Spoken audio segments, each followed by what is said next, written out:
What's going on, awesome people, and happy Sunday to you. It's Sunday, December 26th, and I want to welcome you to another daily episode of Awesome People Instagram Live. I've had the distinguished pleasure for the last 26 days to speak with some of the most awesome Persian artists, entrepreneurs, creators, and it's been a hell of a ride. And I just want to thank all of you who've been joining, who've been watching, who've been commentating, and I want to thank everybody who yesterday reached out to me and going into today after I did the IG Live yesterday. Just want to know that I greatly appreciate the kind words, the support. It was a tough day, but it's a much better day today, and it's because of all of you. So thank you. And if you're joining for the very first time, this is all part of our mission at Unite and Conquer, to unite English-speaking Persians from around the world through interesting conversations, entertaining events, live events, anything that can bring us together through conversations or music or entertainment. So thank you for being a part of our community. If you haven't yet, please subscribe to our YouTube channel, Unite and Conquer. Also, if you've never joined before, every single episode I set aside 10 seconds for a moment of gratitude. It's a very important part of my daily life, and hopefully it'll calm your nerves a little bit and just make you do a little reset. So if you want to join me, let's go 10 seconds of gratitude.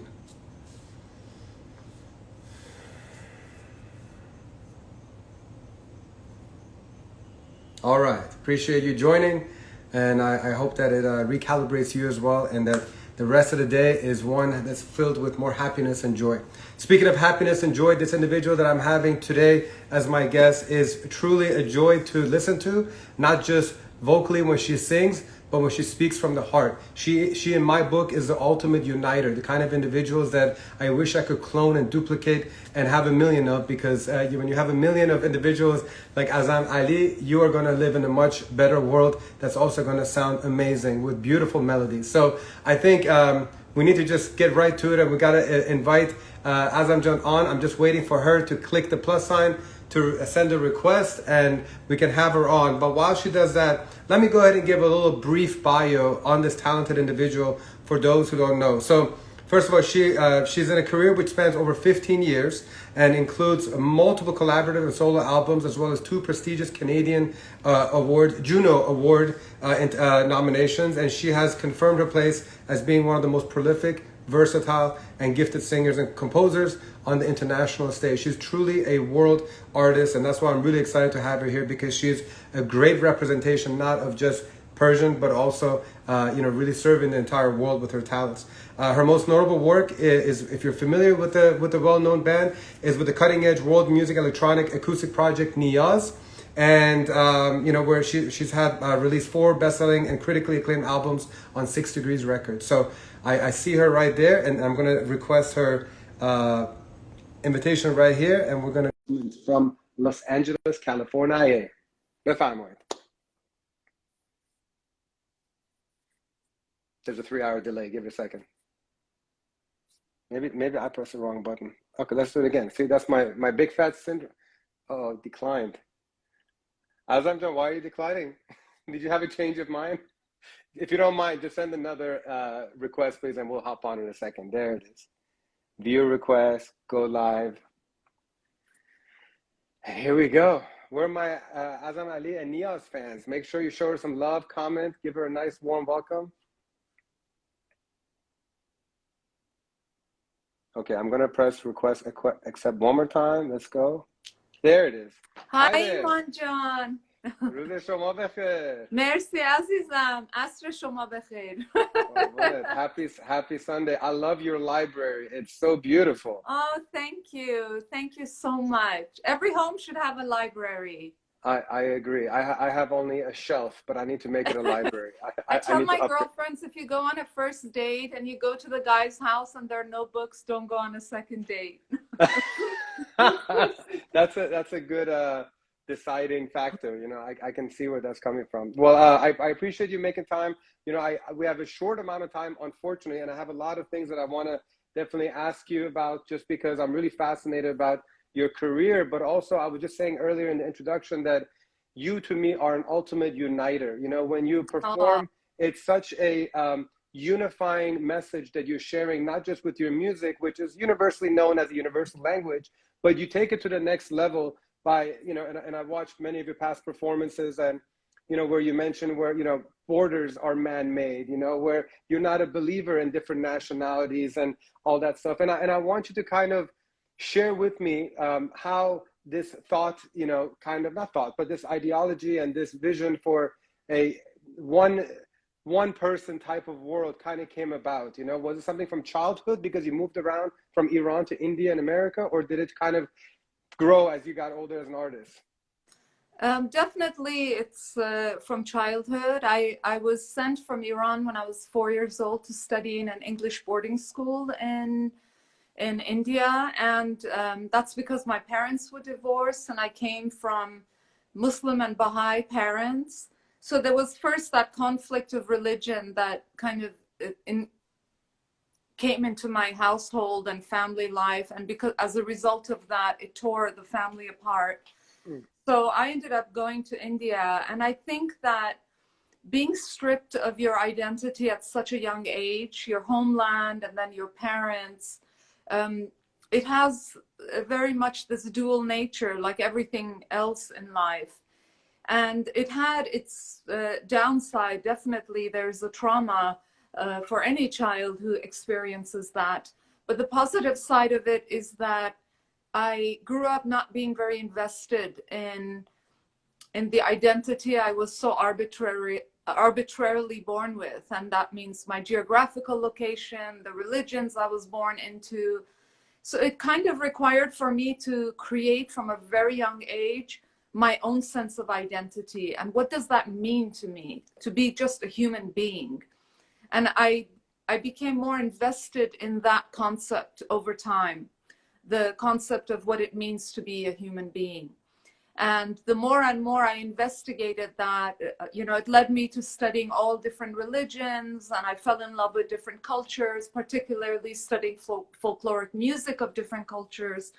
And the more I went deeper and deeper into this human study, I discovered that not having a national identity at such a young age was actually the biggest gift that could have been given to me as an artist. Because now when I create, I want to speak for and represent everyone.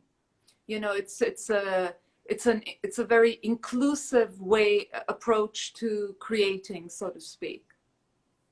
And so how much of you truly missed the Persian culture versus the Indian culture as an artist? Did you try to connect to your Persian culture, or were you just, how did that, because for me, for example, when I came over here, I couldn't find a place to connect with. You were able to find people both musically and perhaps culturally as well, or not necessarily? I'm kind of curious about how you tried to reconnect. Yes, actually, I moved to the US from India in 1985. And those were really the best years, I think, in Los Angeles in terms of the art movement. There was there were a lot of exciting things happening for world fusion, and I ended up meeting very few Iranians who were like-minded. I mean, one of them I ended up marrying.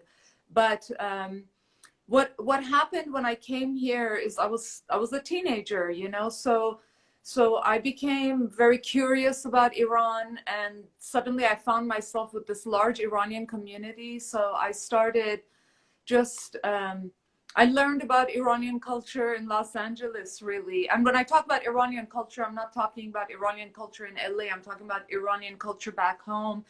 I know recently we all sort of paid tribute to the Music Box, one of the most important bookstores and music shops that first opened in Los Angeles. Yes, Mr. Chaman. I used to go there every weekend as a teenager, and I used to ask him for folk music, and he would bring out all these cassette tapes of folk music, and for hours we would listen and drink tea. And that's really where my passion for Iranian folk music developed, and that led me into reading more of the literature. And I'm a passionate lover of poetry, so I started sort of reading Iranian poetry, and then that found its way into my work. So in many ways, I think the discovery of my Persian roots um, kind of happened through music. And when I look back at my musical legacy from almost the very beginning, I see it as a sort of young girl's investigation into her own culture. I can see it very clearly how I slowly came in and I was embracing the things I loved about Iranian culture. And now به قول ایرانی‌ها میگیم پخته شده. ولی you know, now I have arrived, and in a sense I've created my own sense of what it means to be an Iranian, just like you have, and many of the people you've had on your show. It's we have created a new kind of Iranian in diaspora. Absolutely. So that's kind of how it happened. And when I met Iranians during those early years here, like Ramin, my husband, and a few other, you know, amazing artists, we were all kind of in the same place because we had all lost our identity, migrated, and we were all artists, and we wanted to create a new expression to tell our story. You know, your life becomes an autobiography. I mean, you know that in what you do, you are an autobiography of everything you have lived. So that's kind of how I see myself now, you know. Well, you mentioned here like pochte shode, and in another interview you said that, you know, you're always trying to meet your potential, you know, and what I loved about it is the fact that you're never really going to meet your potential, and you're happy with that. Can you kind of elaborate on this whole concept of meeting your potential?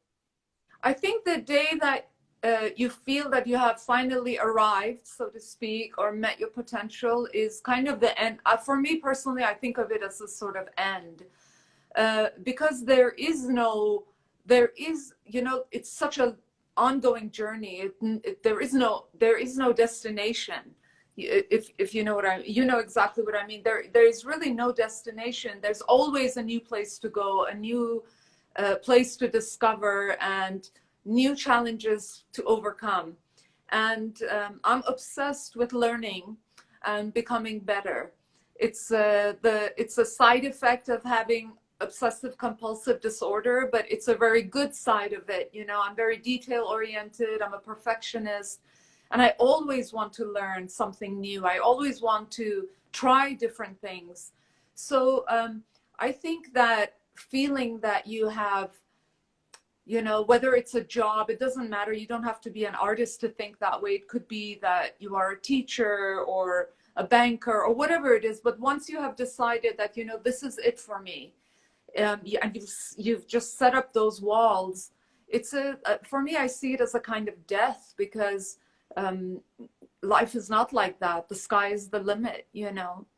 So I try to always push people, especially the younger artists, to just push past your comfort zone. If this is what you're comfortable with, then push past it. You already are comfortable with that. You can always fall back onto what you're comfortable doing. And sometimes I do that. Sometimes I go in to perform on a film score or a TV score, and I'm so intimidated and then I fall back on my craft and what I'm comfortable doing. But when I'm alone, you know, that's my safe zone to just push past my own boundaries.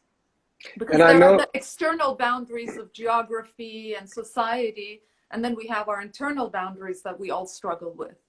Absolutely. And I know that you, as somebody who just recently produced her own album as well, you know, you really want to help break that glass ceiling for not just younger artists, but also women artists. So if you don't mind kind of just touching on how important it is for you to encourage other women to also break as many glass ceilings as possible.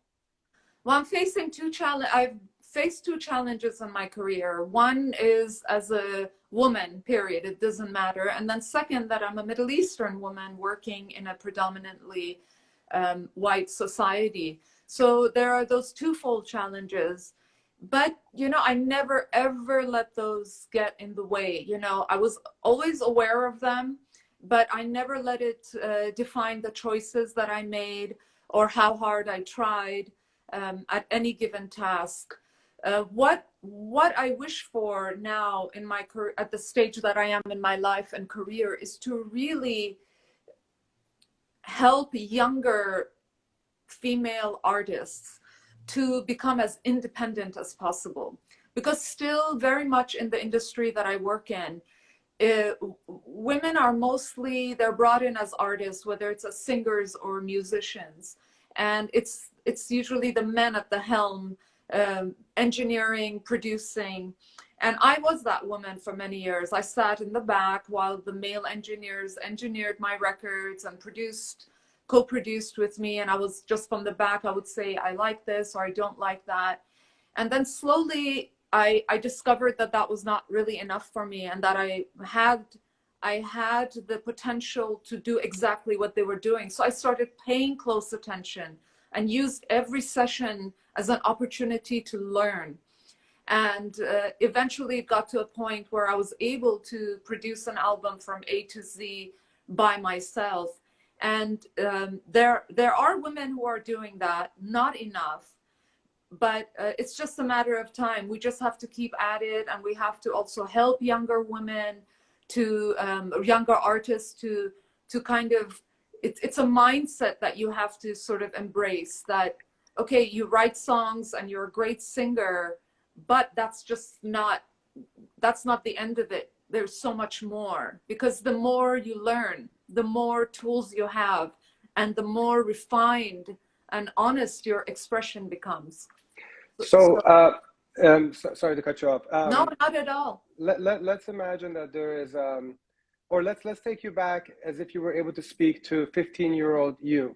What advice would you be able to give them as an artist that's about to enter this extremely, let's be real, it's a very challenging, difficult industry in general, you know? And so then you put the layers that you mentioned. What advice would you give now that you have so much more experience looking back? Well, it's a different time. You know, when I came into the industry, I mean, it's still a very much a male-dominated industry, but at the time that I came into it, it was even much more so. There's not much I would have done differently, because from the very beginning, I was extremely ambitious, and I had a very strong vision of what I wanted to do, and I never even once compromised on that. It meant that I did not gain success as quickly as I possibly could have. But now when I look back, I feel like I did it my way. I never compromised my integrity, my vision, and I'm exactly where I would want to be. The only thing I may have done differently is maybe paid attention a little bit sooner to what was being done behind the scenes in studios, because for a long time I had embraced that as a woman I couldn't do certain things, you know, that it was just, I was so used to going into a studio and there were 10 men in there doing everything, and usually I was the only woman, that I kind of without even thinking about it, I participated in that. So if there's anything I would have done differently, I think I wish I would have loved to have learned technology a lot sooner, because we are living in a time, because technology has become sort of central to everything I do now.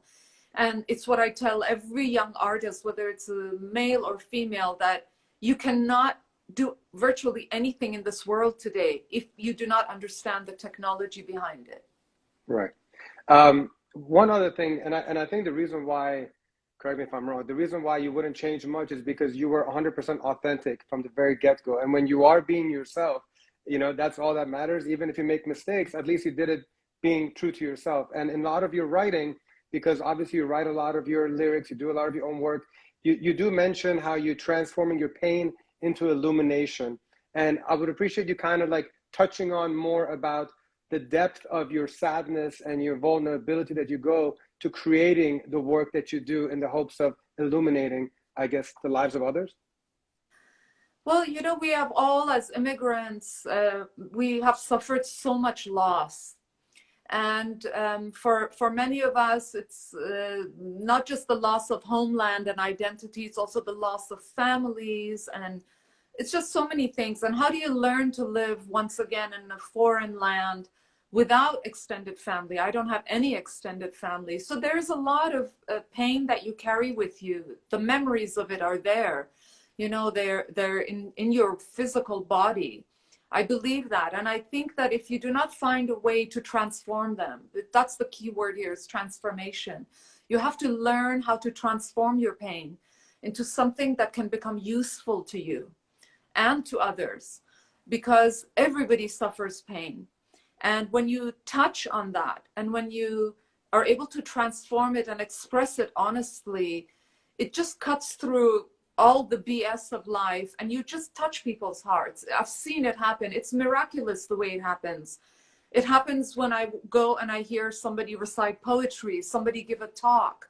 You know, you can tell when they have transformed their pain into something that is now going to illuminate the lives of others, the minds of others, the hearts of others. And you feel it. And this is, for me, the power that art has, is transformation. And this is what I play with and explore all the time, is to not be mired down in my own pain. Because if I focus just on the pain itself, it's so debilitating and it's so isolating. It actually makes you want to withdraw and disconnect. And as human beings, it's in our DNA to connect, you know. So it's first I form that connection with my own art, is that honest connection, and then through that I'm able to connect to the world. So I would say transformation and honesty are perhaps the two key phrases here. And you know, using the word connection, and our mutual friend Bita just mentioned how you helped her heal through her pains, you know, and I can tell, and even Orly, she's making a lot of great comments how your music has touched and impacted her. And it's very evident that you have a very loyal fan base, which they are your extended family, as actually Orly said. And you're able to truly heal people with your stories, with your writing, with your music. How does that make you feel? It makes me very emotional, because I've been alone most of my life. Since I was 4, I had to learn how to function on my own, you know. So I'm so used to being alone that now, having this experience where I go into public places and people treat me as if I'm their sister or their, you know, or their best friend. They relate to me in a way the best word is really samimiyat. There's a kind of a samimiyat between people who love my music that it's so touching for me, because I just feel like I'm not alone anymore. You know, it's the most rewarding feeling, and there's no amount of success or like financial success that could ever compete with that feeling you get when I walk into I go to a mehmuni, or I go somewhere and someone comes up to me and they just, I feel the love emanating from them and the spark in their eyes, and sometimes they cry and they just hug me, and they know they can, that I'm so approachable that they just embrace me. I love that, you know. It's such a gift for me in life. Some would argue that is truly the meaning of life, is to be able to surround yourself with individuals that you feel the samimiyat, you know, and it's Yes. because you're getting out of life what you put out, essentially, you know. Exactly. And so that's amazing. That's winning in my book. I mean, like what you're experiencing is winning, and that doesn't mean that your life is perfect, but it does mean that it's a great environment that you've created by pursuing your passion and you know, making your message, you know. And speaking of which, obviously you have, you know, gone through a lot more difficult times than an average 10, 15, 18-year-old. And so earlier I asked you what you would say to 15-year-old you as an artist. But what about there's somebody else that's 15, 16, that's going through the same situation of parental separation, family separation, being all on your own at such a young age? If you have any words of encouragement for that individual right now, I would greatly appreciate your thoughts on it. I think the trauma of being abandoned at such a young age, and by both parents, and then being sent to another country, I feel that somewhere in that time period, I literally can remember something unlocking inside of me. something unlocked, and you can call it the soul, you can call it, it's something that is not part of our fleshy prison.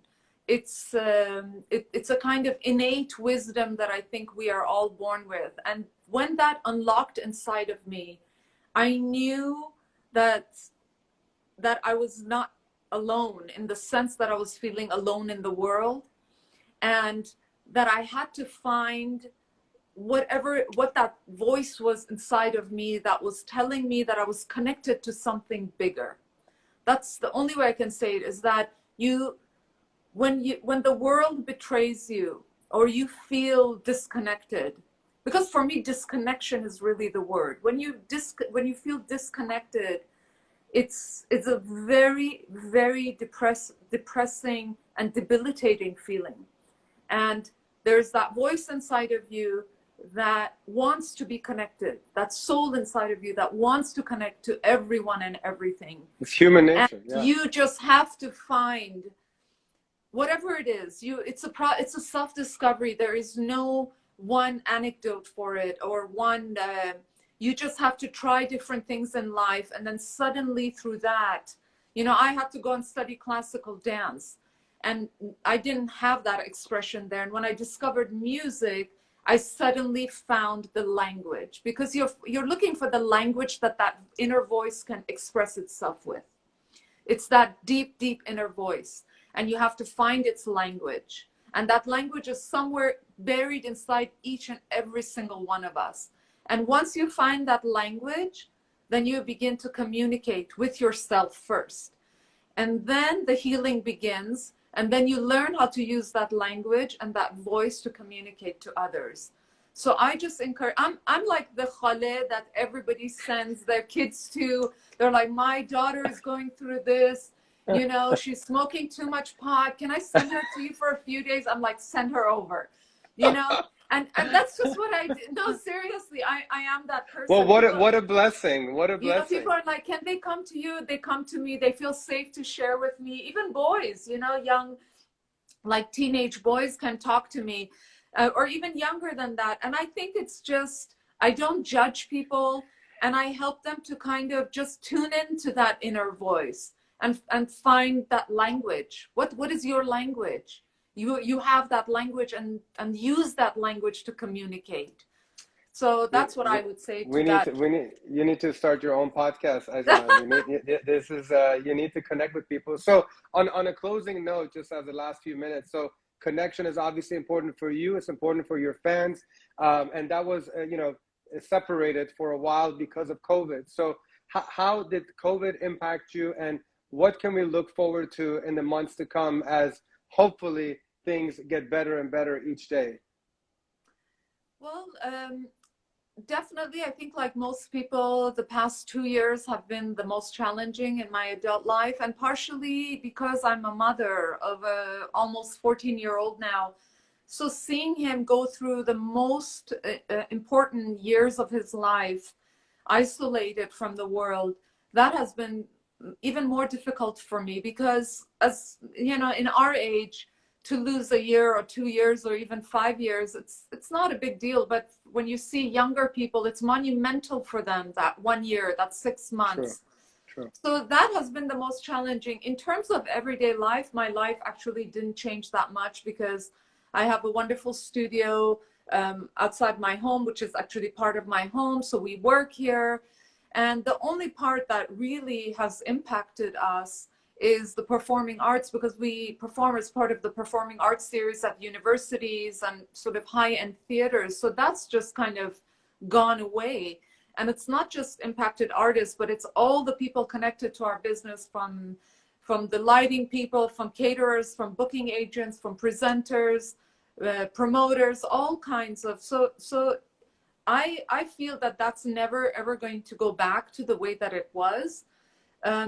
But throughout the pandemic, I can tell you that the one thing I have kept telling myself and my son is that the life as we knew it was unsustainable. The way we were living, the way we treated nature, all of it, the way we consume art, the way we interact on social media in with all its falsities, you know, that it was just no longer sustainable. And suddenly we have this new reality injected into our lives, and it's forcing us all in some form or another to become real with ourselves and with one another. You know, maybe you and I would not be even having this conversation if COVID didn't happen, you know. True. And talking about our real struggles. So in that sense, I feel that there is a new world. It is still being designed. We're still in the sort of pre-production phase of it, and we're all trying to navigate what does this mean for our individual lives and for society as a whole. As for me, I'm going to do what I was put on this earth to do, and that is to create beauty and help people to transform. And we've already started working on the new NIYAZ album, which is going to be once again based on a very, very ancient, I can't give it away, but something very ancient of Iranian culture. So it's just, this is my job here. While I live on this earth for this short time, is my job as the artist is to create beauty and make sure wherever I go, when I leave that space, whether it's a room with one person or a room with 1,000 people, that I have left that room a little bit more beautiful than the way I found it, and that person who I have touched feels a little bit more connected than before they met me. So I think that's a really beautiful sentiment to end on. Exactly what you do, actually. Yeah. Well, Yeah. thank you. But I mean, I commend you for everything you said. I mean, it's first of all very eloquently stated, and you've been doing exactly what you are planning to do even more of. So continue to touch so many souls by your words, by your music, by your presence, because the world needs more of you. So I genuinely appreciate you as an artist and a human being, and I cannot wait to see you on stage all over the world. I'm sure that everyone here watching would appreciate that too. Thank you so much. Well, del be del rah dare, and the feeling is so mutual. خیلی I خوشحال told you, شدم and I واقعا. can say it again on Instagram, but every time I see a picture of you or a video, I just smile. I don't even know what you're about to say or write. I just smile. Thank you. And Thank that you. is a beautiful I do look kind of thing. funny. That's why. No, you're very handsome. You do not look funny, but it's just that, you know, you exude positivity, and I love that. Thank you. Thank you for everyone who tuned in. Thank you. Yes, for sure, definitely. I mean, and especially a lot of fans from Turkey. So marhaba to all the great Turkish people. But I hope you enjoy the rest of I hope you enjoy the rest of your Sunday, and I cannot wait to continue to be around your presence, because it really makes the world a better place. So I appreciate your time, and hopefully see you soon. Thank you so much. Bye. Bye. Ladies and gentlemen, as Azam leaves and signs off, I want to thank all of you for watching. Friendly reminder that on Wednesday, December 29th is Zendegi, our Persian music live stream at 6 p.m. Eastern time. And I cannot wait to see all of you in a 5-hour special edition of Persian music featuring DJ Kia, DJ Yazda, DJ Sam. You can click the link in the bio to set a reminder and watch it. Again, thank you so much for Azam for joining us, and thank you for our friends and followers that joined. It's been a pleasure, and you can click the link in my bio to subscribe to our YouTube channel. Much love. Be safe. Bye.